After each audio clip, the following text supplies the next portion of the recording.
Okay, it is time to dish on Wisconsin supper clubs. Tonight we are taking you back in time to the legendary Union Hotel in De Pere. This historic landmark is also on the Packers Heritage Trail.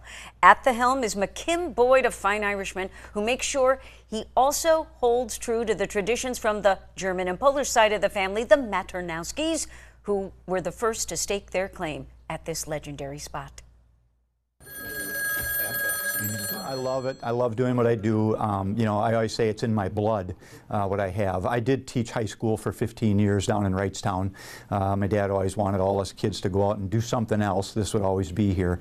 And then I felt the time was right for me to come in to take the operation over. McKim Boyd is keeping traditions that his family started when they purchased the historic Union House Hotel in De Pere in 1918.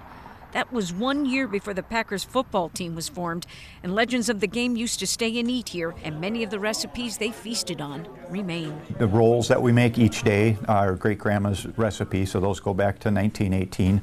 A number of the pies probably go back into the 30s, 40s, 50s, that we make. The Sham Tort recipe, that's something we've been doing for, I'm going to say probably the 40s that we started doing that, and it's also very popular. This is our short ribs, just keeping them nice and warm and all in their sauce. The backbone of the menu remains steaks, which they hand-cut daily, and seafood with fresh shipments at least 2 to 3 times a week.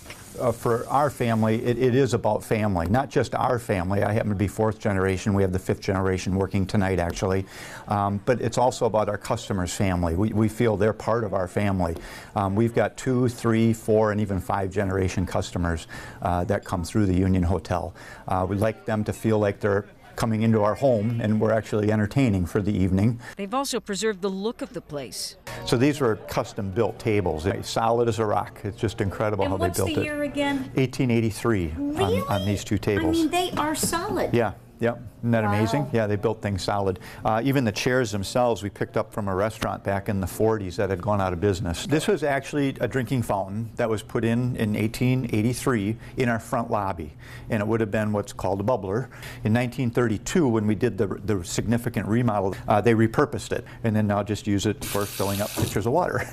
On the wallpaper itself is another story. That was put up in 1962, and the gentleman that put it up helped his father's company put it up. He was a student over at St. Norbert College, and about 5 years ago it was in disrepair, and he said, we can repair it. He owned the company now. You're gonna want to spend some time here because stories abound in this place, especially how they finally got the garden to grow. My mother, when she passed, way premature, in that little drive she was always trying to plant flowers in there. Nothing ever took. So when she passed, we decided to do a little memorial garden for her out there, and we found out why nothing grew. There was no soil back there. She was trying to pot inside of ash.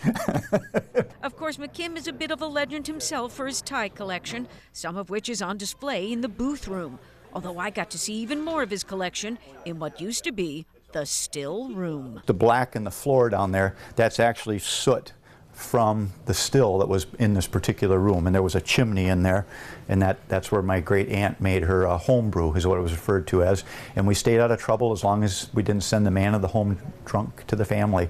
That was kind of the unwritten rule that we had back then. McKim, like everyone else in his family, worked his way up from gopher to dishwasher to bartender. That's him as a teenager. Now nephew Sam has the honors. It's kind of been instilled in me to take care of it, be the next part of the generation, help out everybody, and keeps you going when you realize that I'm also part of this tradition, bringing it forward. Union Hotel. And reservations are recommended. We go more in depth about the building's history in our Supper Club podcast playing now. You'll find a link on our website. And while you're there, check out our Extra Sides feature with the story about how McKim got his name. I think you could have stayed there all night long. I would have. If they let you. I would stay there every night if I could. It looks like it. All right, nice.